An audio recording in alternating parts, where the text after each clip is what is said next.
Hey Elon, as I said, don't worry about the state of Twitter for now.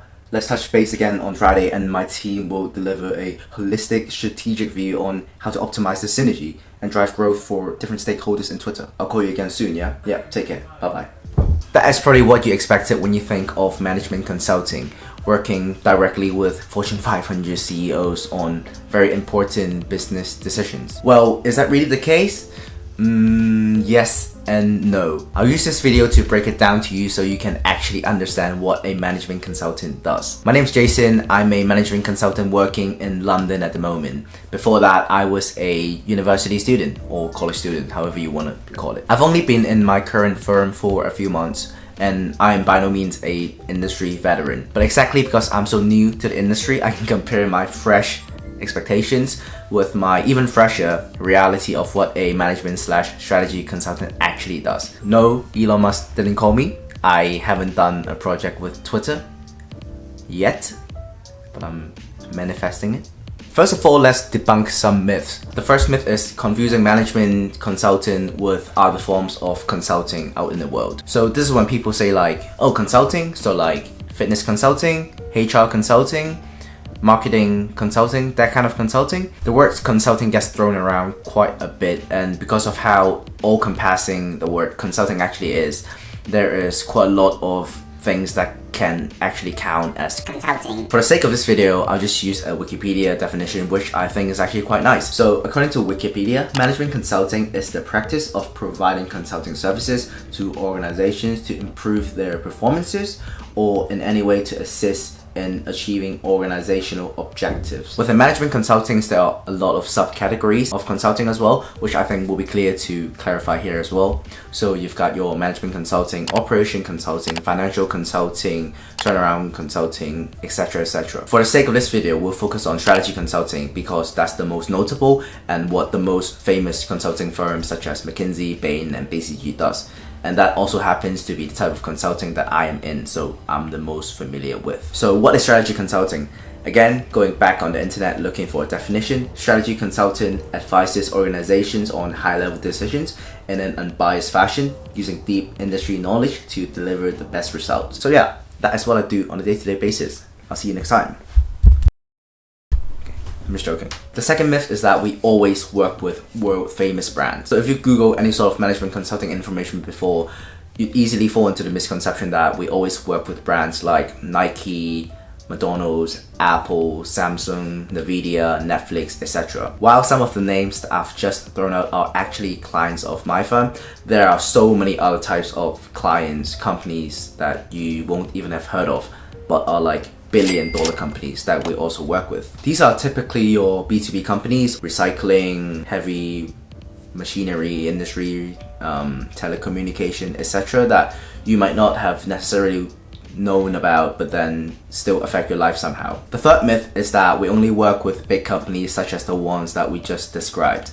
But actually, other than these big corporations, we also work a lot with private equity. And if you're not familiar, private equity is a fund investment partnership that buys businesses before selling them in maybe 3 to 5 years time. And the companies that are backed by private equity actually touches all aspects of life. Just to name a few examples, you've got your Airbnb, your Bumble, your Dunkin' Donuts, etc. These are all private equity owned businesses. So we work with traditional corporations, but also a lot with private equity firms. And also here and there, we also work with the public sector. So we work with different governments in different countries. The fourth myth and the final myth is that you always travel a lot.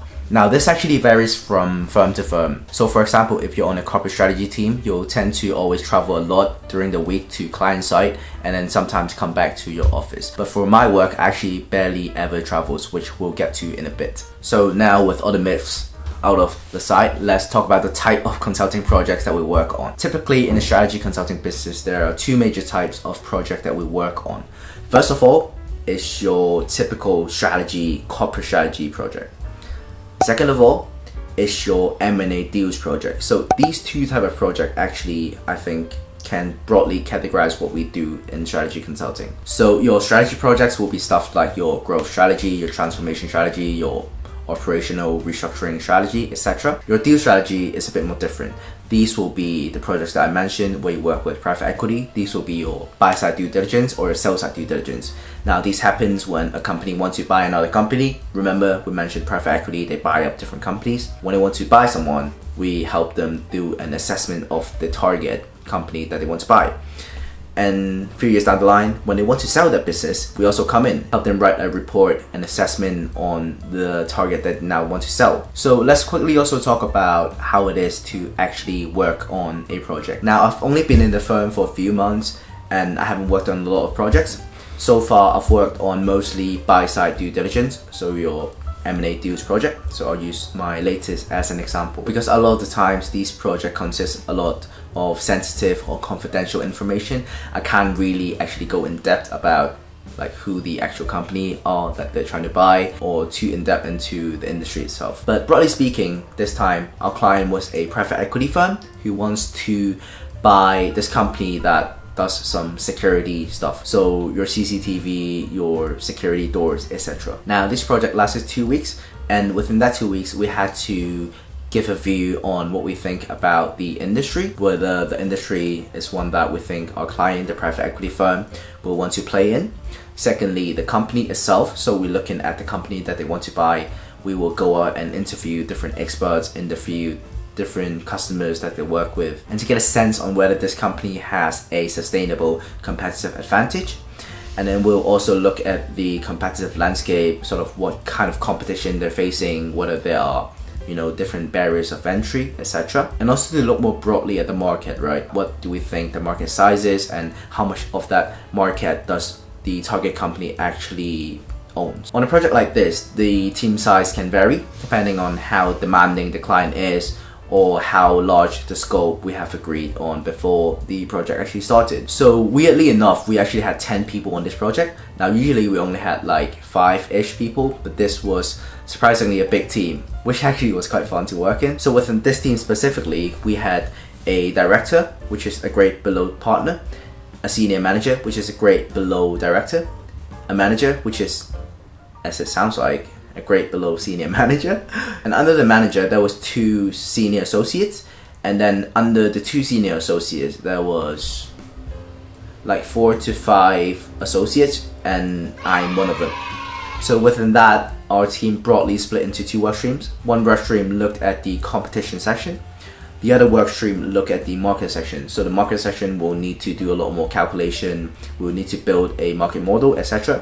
Whereas the competition section, I think so far, from what I can see, seems a bit easier to do. So I was involved in the market section and specifically doing a lot of transcripts because I am the most junior person in the team. So I haven't necessarily built up a lot of skill set useful in this project, especially because it's a 2-week project, right? So it is quite a tight timeline, not a lot of room for me to sort of slowly build up my skill set, etc. So most of what I've done is to go into expert interviews and then type in the transcripts, and from those transcripts try to find a few quotes that might be helpful to delivering our viewpoint, to crafting a story that we're trying to tell our clients. Other than that, I also helped out on making a few slides in the competition section, which was also quite fun and something that you tend to do a lot more after you've sort of gain your footing a bit more and build up your skill sets a bit better. So that was a 2 weeks project, and because it was quite a tight timeline and then there was quite a lot to do, the hours were quite tough. I think on average we work until 10 to 11.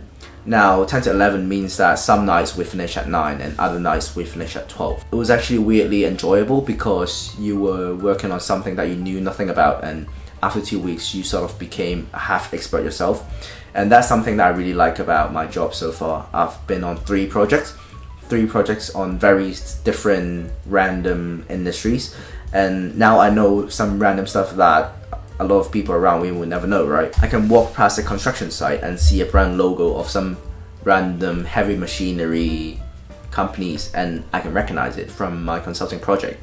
And I think that's part of the beauty of this job. So outside of the project, I also want to touch a bit upon what the hours or general day-to-day look like as a consultant. So consulting is a project-based job, which means that we work on a project team, and after that project, on our next project, we work with different people within the firm.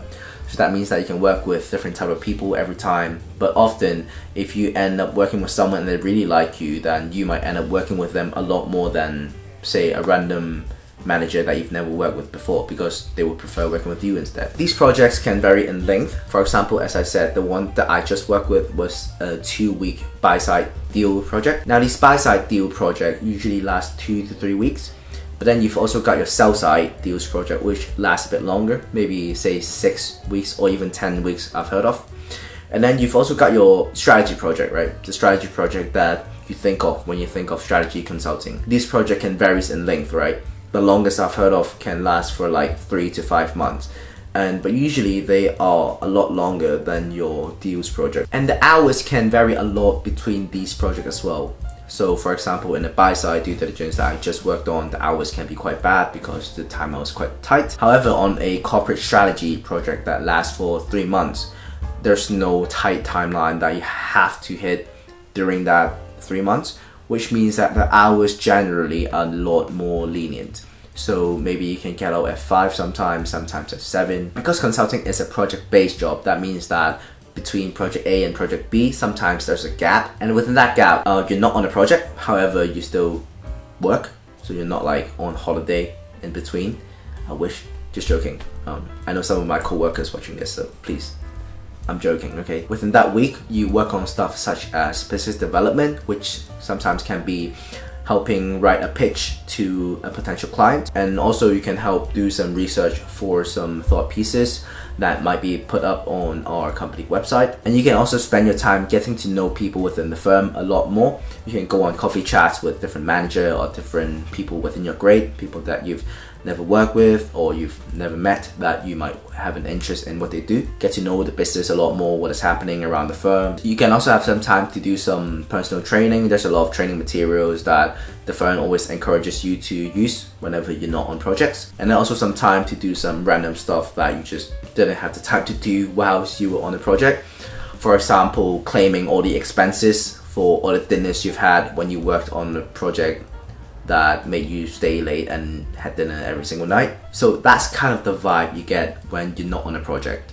You're still sort of working, but you're also doing a bit of extracurricular and also some personal growth type work. So as you can see, the hours does varies a lot. So don't get mad at some consultants when next time you ask them what their hours are like and they say, it depends. Because it really does depend, right? When I first joined the firm, or before I joined, I remember talking to a lot of consultants, right? And whenever I asked them about the hours, they always say, it depends. And I always thought that they're being like consultanty, because like consultants always say it depends, but it actually does depend. So that's one thing that you can know from now on, I guess. Personally, I really enjoy this very type of hours because it means that I can be working my ass off for 2 weeks on some crazy deal and trying to push things across the deadline. And then another week I can be like sort of chill, doing my Excel training, claiming my expenses, going to coffee chat, getting to know people within the firm, shutting my laptop at like 5-6 p.m. So there you go, that is management, or more specifically strategy consulting. I hope you enjoyed this video. I hope you leave this video with more insights into strategy consulting than before you came in. And if that's the case, please subscribe, because I'll be doing a lot more consulting content on this channel, because woo, that's my life now. And if you have any questions, just any like random stupid questions at all, leave them down in the comments. I've always been told by my senior that there's no stupid questions. There are. But in all seriousness, do leave them down below. And with that being said, I'll see you very soon. But for now, take care. Bye bye.